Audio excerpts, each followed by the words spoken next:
Olá pessoal, nesse vídeo vamos falar de calorimetria. Vamos lembrar que calorimetria é a parte da termologia que estuda calor, quer dizer, a troca de calor entre dois ou mais corpos, entre um corpo e um sistema. Vamos lembrar que calor é um tipo de energia em trânsito, ou seja, que passa de um corpo para outro, de um sistema para outro, havendo diferença de temperatura entre esses corpos ou entre esses sistemas. De forma espontânea, a gente sabe também que o calor ele sempre vai passar do corpo de maior temperatura para o corpo de menor temperatura. Isso de forma espontânea. Pode acontecer o contrário, ou seja, o calor passar, melhor dizendo, do corpo de menor temperatura para o corpo de maior temperatura? Pode, mas isso acontece somente sobre efeito ou sobre ação, melhor dizendo, de energias externas. Um exemplo disso é o refrigerador, a geladeira. Bom, então se eu tenho aqui dois corpos, A e B, se a temperatura de A é maior que de B, de forma espontânea, quem vai ceder calor para quem? O corpo A cede calor para o B. Agora, se eu tiver dois corpos A e B, aí eu estou dizendo, o corpo A está cedendo calor para o corpo B, mas ao mesmo tempo eu digo que a temperatura de A e B é a mesma. Isso está correto? Óbvio que não. Se os corpos estiverem em equilíbrio térmico, ou seja, a mesma temperatura, não há transferência de calor. Bom, quando a gente fala de calor, vamos lembrar que nós temos dois tipos de calor. O calor sensível e o calor latente, que a gente vai ver posteriormente. Vamos começar a falar do calor sensível. Toda vez que se fornece calor a um corpo, exemplo aqui, esse pedaço de prego, e a temperatura desse corpo aumenta, no caso a temperatura do prego que vai aumentar, a temperatura no caso variou, esse calor é chamado, ou ele é dito, sensível. E como é que eu posso calcular a quantidade de calor fornecida ao prego ou qualquer outra substância que houve aí um aumento de temperatura? Eu calculo dessa maneira aqui, olha, a equação seria essa. A massa do corpo em questão, se estivesse falando do prego, né, a massa do prego, o calor específico do prego, que aí vai depender do material que constitui esse prego, né? Cada material tem um valor específico, e o quanto variou a temperatura desse prego, ou de qualquer que seja a substância. Bom, no caso, a unidade de calor no SI é joule, tá? E a unidade usual do dia a dia é caloria, certo? Bom, o calor específico, ele indica o que? Esse Czinho aqui. Ele indica a energia necessária por unidade de massa que eu tenho que fornecer à substância para que ela varie sua temperatura em 1 grau Celsius. Então isso é característico de cada substância. Vamos ver melhor isso aqui, olha. Então a gente sabe que a gente calcula a quantidade de calor cedido ou recebido por um corpo, sendo esse calor sensível, onde há variação de temperatura, m vezes c vezes ΔT. Para poder vocês entenderem, eu vou pegar a água, cujo valor do calor específico é 1 caloria por grama em grau Celsius. Então peguei aqui 1 grama de água. O que vai ser feito? Vai ser fornecido 1 caloria para esse 1 grama de água. O que vai acontecer com esse 1 grama de água? Vai aumentar sua temperatura em 1 grau Celsius. Então, quando eu digo que o calor específico da água é 1 caloria por grama em grau Celsius, significa que cada grama de água eu preciso fornecer 1 caloria para aumentar sua temperatura em 1 grau Celsius. E aí, como eu já disse anteriormente, cada substância tem seu valor. A água é 1. quer dizer, 1 caloria por grama em graus Celsius. O álcool 0,580, o alumínio 0,219, o chumbo 0,031, o cobre 0,093, o ferro 0,11 e assim vai. Cada substância tem o seu valor. Então quando eu digo, o ferro tem um calor específico de 0,011 calorias por grama em graus Celsius, significa que cada grama de ferro eu preciso fornecer 0,11 calorias para aumentar a sua temperatura em 1 grau Celsius. Então, se eu tenho a mesma quantidade de água e ferro e eu forneço a mesma quantidade de calor, qual vai aumentar mais a temperatura?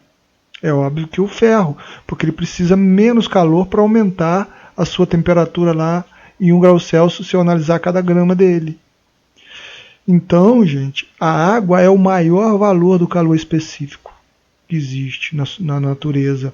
Por isso a água ela ajuda a equilibrar, inclusive, a temperatura do planeta, porque ela recebe uma mesma quantidade de calor. Por exemplo, se eu for analisar uma mesma quantidade de areia e água, eu vou analisar que receberam a mesma quantidade de calor, qual vai aquecer mais? Qual vai dissipar mais rápido o calor? É a areia. Então a água acaba regulando a temperatura do planeta, ela aquece menos e vai liberando o calor gradativamente. Então no deserto, às vezes, muito frio de dia, muito quente de dia, muito frio à noite. Por quê? Porque durante o dia, muita areia aquece muito, vai liberando aquele calor durante o dia, à noite não tem calor para liberar mais. Então fica mais frio à noite. Bom, um outro conceito aqui, capacidade térmica. Então, o que seria o termo capacidade térmica? Suponhamos que ao fornecer uma certa quantidade de calor Q a um corpo de massa M, sua temperatura aumente. Então, vamos lá. Eu tenho um corpo com uma certa massa M. Eu forneci uma certa quantidade de calor Q. E aí ele variou sua temperatura em ΔT. Então, essa quantidade de calor que esse corpo de massa M recebeu para aumentar sua temperatura em ΔT é a capacidade térmica, certo? Então, no caso, a capacidade térmica, a gente está falando do corpo como um todo. Por exemplo, a água, o calor específico é 1 caloria por grama em graus Celsius. Cada grama de água precisa receber 1 caloria para variar a sua temperatura em 1 grau Celsius. Então, independentemente da quantidade de água que eu tenha, o calor específico é esse mesmo valor aí. Agora, se eu tenho uma porção de 100 gramas de água e uma outra porção de 200 gramas de água, o calor específico dessas porções de água de 100 e 200 gramas é o mesmo. Só que a capacidade térmica dos 200 gramas é maior, que eu vou ter capacidade térmica ali de 200 calorias por grau Celsius, ou seja, eu vou ter que fornecer 200 calorias para aumentar aqueles 200 gramas em 1 grau Celsius. Já aquela porção de 100 gramas, eu preciso fornecer o quê? 100 calorias para poder aumentar a sua temperatura em 1 grau Celsius. Então, o que acontece? A capacidade térmica, então, no final das contas, seria, na verdade, o quê? O produto da massa pelo calor específico. Olha, então capacidade térmica, que é o Czão, né? O Czinho é o calor específico, Czão, C maiúsculo, capacidade térmica. Então capacidade térmica é a massa vezes o calor específico. Então essa fórmula, para calcular a quantidade de calor, eu posso substituir M vezes C pelo Czão, que é a capacidade térmica. Então, Czão capacidade térmica. Então seria Czão vezes ΔT igual a Q. Se eu isolar o Czão, né, eu vou ter que a capacidade térmica é a quantidade de calor cedida ou recebida por um corpo em função da sua variação de temperatura. Eu posso expressar dessa maneira também. Mas eu posso, para calcular a quantidade de calor, ao invés de utilizar a massa vezes o calor específico, utilizar a capacidade térmica. Isso é muito utilizado às vezes em exercícios que a gente fala de calorímetro, que ele tem capacidade térmica, ou seja, que ele não é ideal. Normalmente o enunciado não te dá a massa e o calor específico do calorímetro, ele te dá a capacidade térmica, e é isso que você vai utilizar. Bom, calor latente. Se o calor sensível durante a troca de calor a variação de temperatura do calor latente, se eu considerar que não há mudança de pressão, se a pressão, no caso no corpo, for constante, durante o processo de troca de calor ali, a temperatura se mantém. Por quê? Porque durante esse processo vai haver uma mudança de estado físico.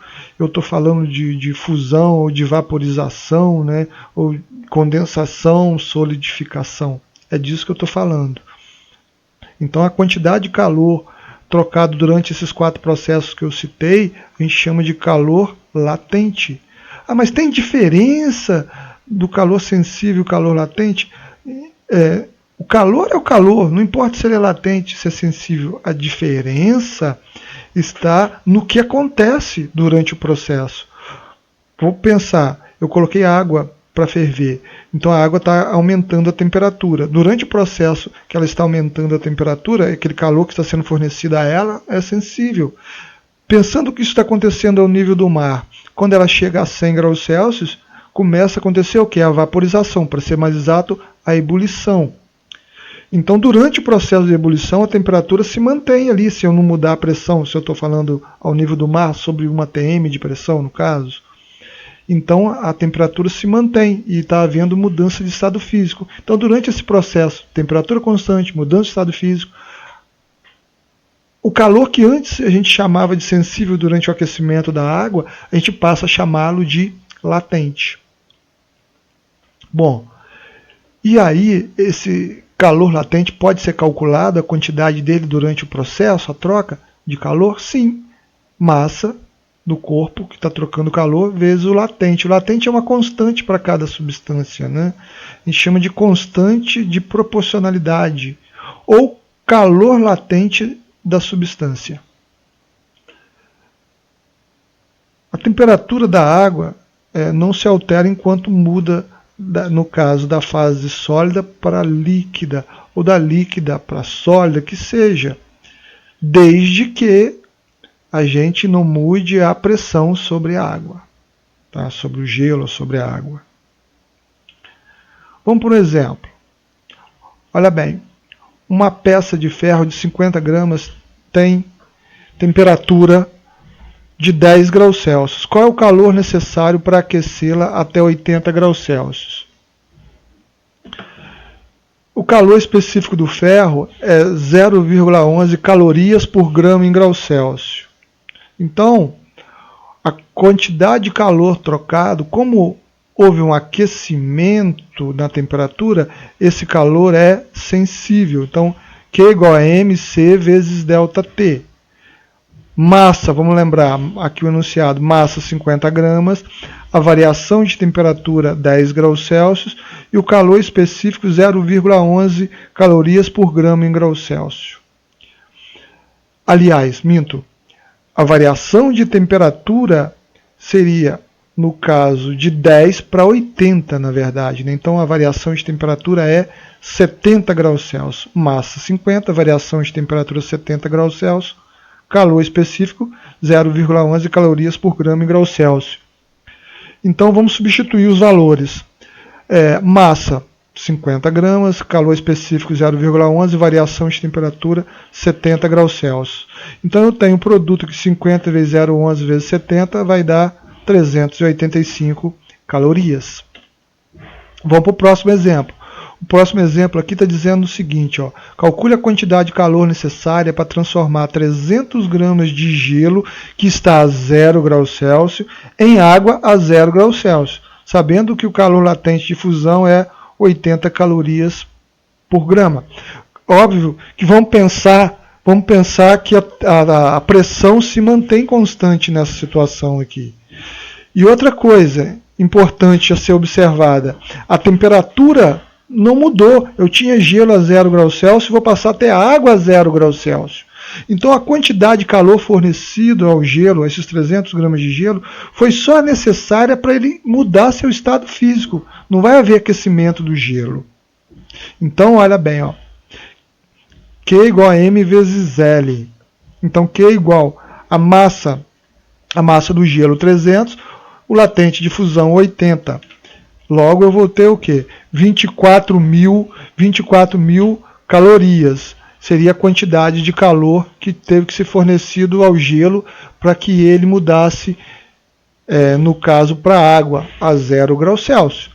A gente pode colocar essa resposta também de uma outra forma.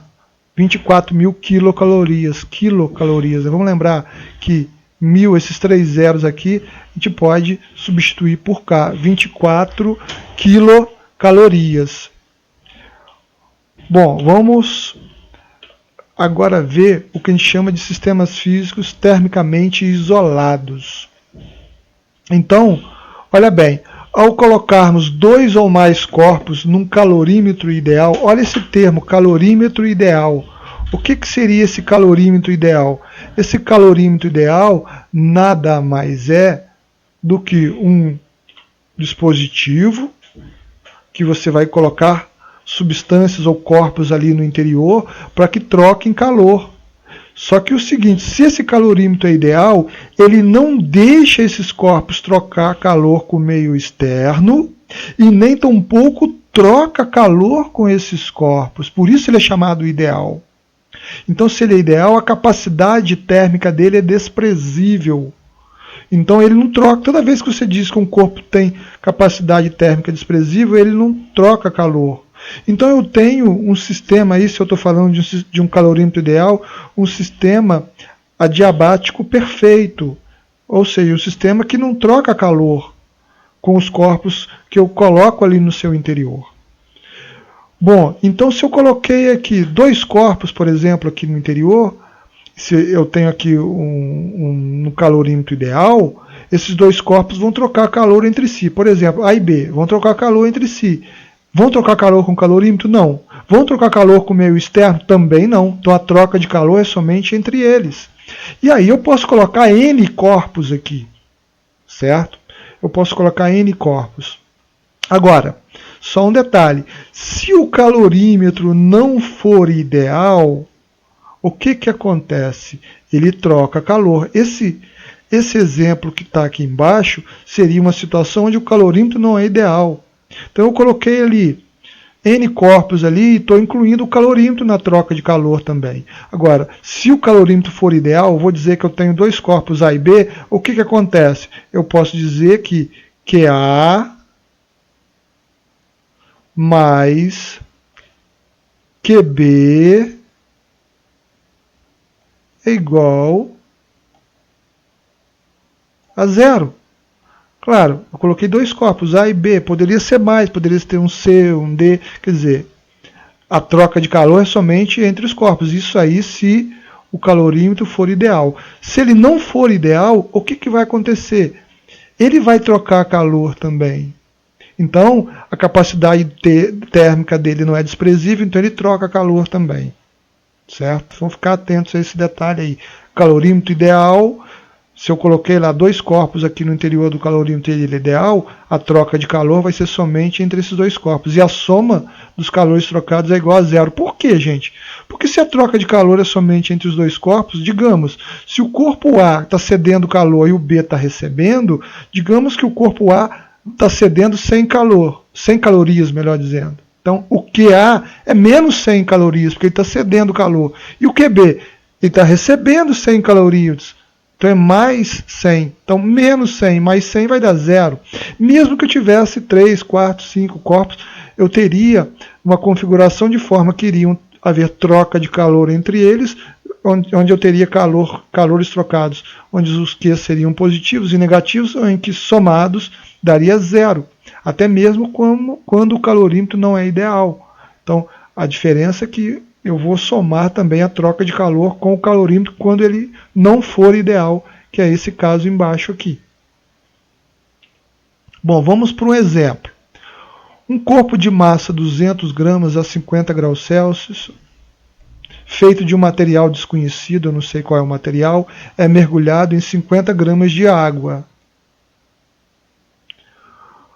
O equilíbrio térmico estabelece a 100 graus Celsius, sendo uma caloria por grama em grau Celsius, o calor específico da água, e admitindo haver troca de calor entre o corpo e a água em questão, determina o calor específico do material desconhecido.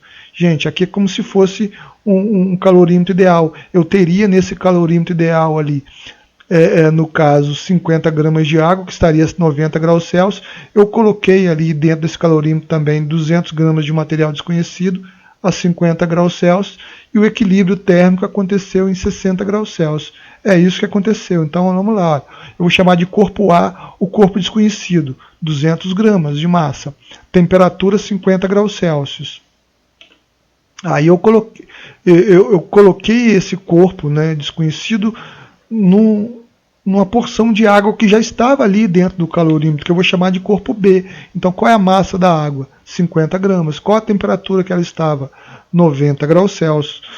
Coloquei, depois de um tempo que eu coloquei esse corpo desconhecido juntamente com a água lá dentro do calorímetro ideal, aconteceu o quê? O equilíbrio térmico, ou seja, eles atingiram a mesma temperatura.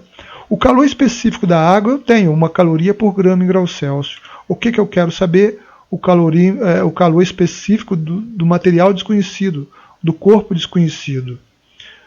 Então, corpo A é o corpo desconhecido, B é a água. A soma dos calores trocados é igual a zero, porque o enunciado diz que a troca de calor é somente entre o corpo desconhecido e a água. Então, quem vai ceder calor para quem aqui? A água vai ceder calor para o corpo A. Então a temperatura de A vai aumentar e de B, que seria a água, vai diminuir. É o que vai ocorrer. E é o que aconteceu, né? A temperatura da água 90 passou para 60. A temperatura do corpo 50 passou para 60. Então do corpo aumentou, da água diminuiu.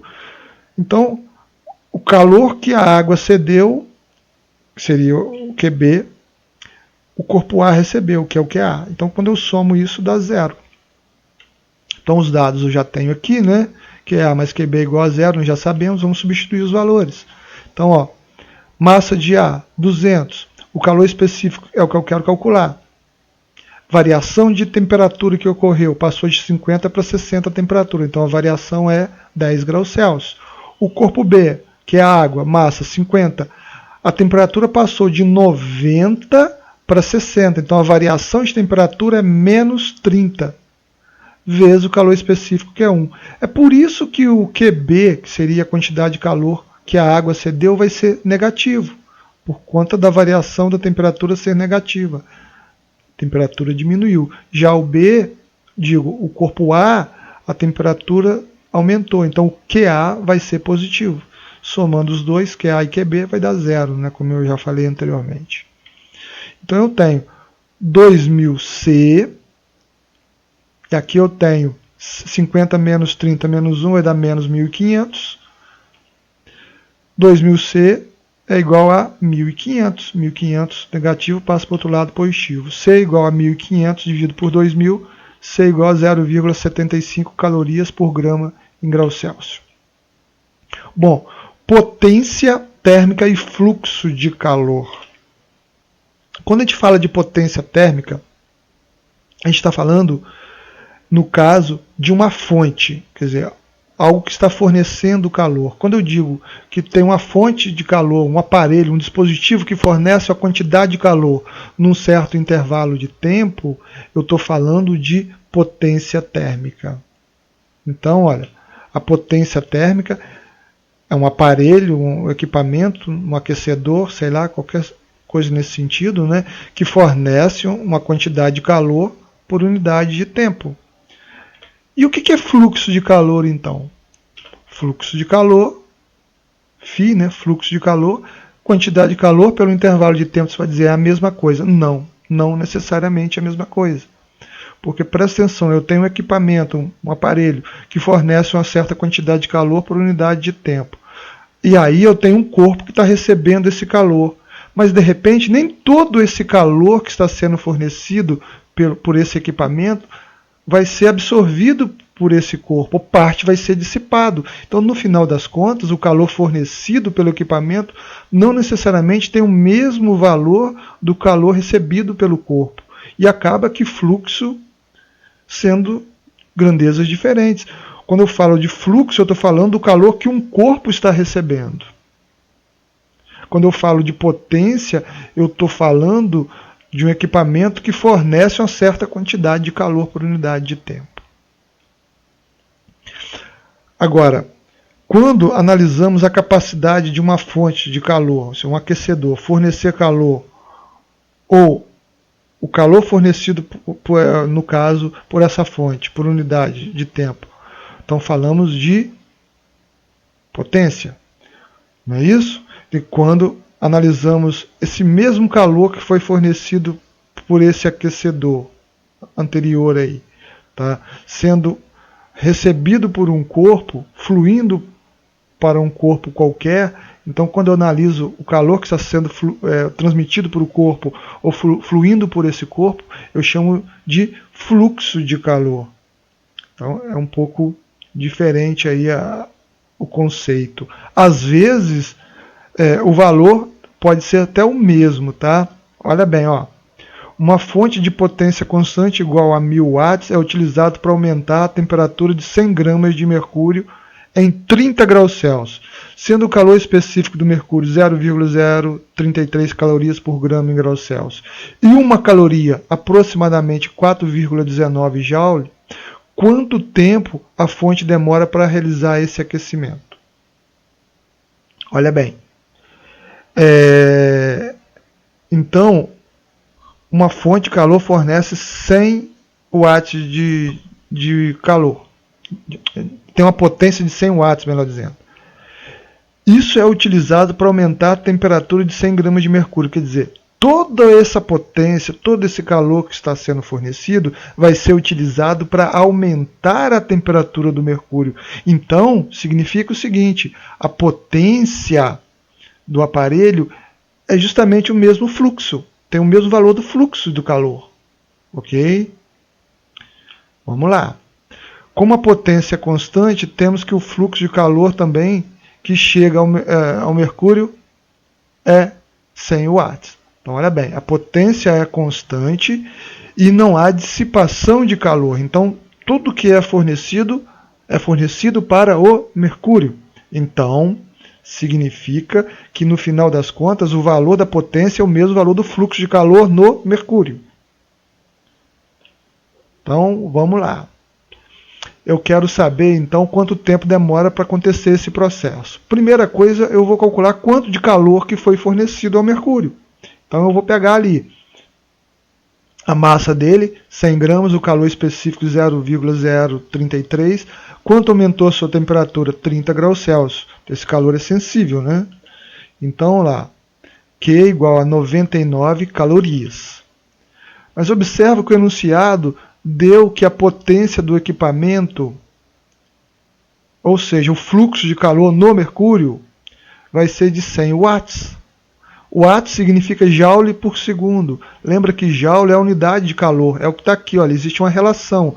Uma caloria é aproximadamente 4,19 joule. Joule é a unidade de calor no SI.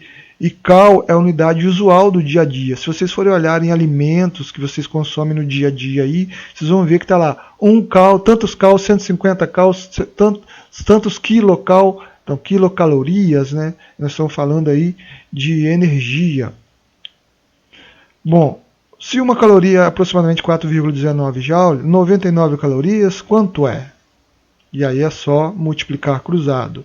414,81 joule. Então, fluxo de calor, mas por que fluxo? Você está falando de potência. Porque, volto a dizer, todo calor fornecido pelo equipamento, pelo aquecedor, foi absorvido pelo mercúrio. Então, pode dizer que o fluxo de calor no mercúrio é o mesmo valor da potência. Então, vamos lá. Fluxo, 100 watts. Calor fornecido, Q, 414,81. E o intervalo de tempo é o que a gente quer determinar. Então multiplica cruzado aqui no final, eu vou ter 414,81 dividido por 100, 4,1481 segundos. Eu não aproximei aqui não para vocês verem como é que ficou a conta. Vamos mais um exemplo aqui, ó. Um corpo de densidade 0,8 gramas por centímetro cúbico e volume 5 centímetros cúbicos tem a temperatura de 20 graus Celsius. Qual o calor necessário para aquecê-lo até 30 graus Celsius? O calor específico do corpo, 0,14 calorias por grama. Vamos lá. O enunciado não te deu a massa do corpo. Eu coloquei de propósito isso aqui, gente. Às vezes você não tem a massa, mas se você tiver a densidade e o volume, você vai obter a massa. Lembra, densidade é massa pelo volume, logo massa é densidade vezes volume. Então vamos lá. Eu quero saber a quantidade de calor necessária para aquecer. Então, esse corpo de 20 para 30 graus Celsius. Então, esse calor é sensível. Aquecimento, lembra, calor cedido onde há aquecimento, calor sensível. Então, Q é igual a, vamos lembrar que massa é a densidade vezes volume, vezes o calor específico, vezes a variação de temperatura. Então, Q é igual a 0,85. O que é 0,85? A densidade, vezes o volume, que é 5, vezes o calor específico, que é 0,4, vezes a variação de temperatura, que na verdade, gente, está errado aqui, ó, a variação de temperatura vai ser o quê? Passou de 20 para 30, então a variação de temperatura é igual a 10, né? E aí o que acontece? Vamos modificar aqui também. Observa, eu vou ter o seguinte, 0,85 vezes 5 vezes 0,4. Então 0,8 vezes 5 dá o quê? Dá 4, né?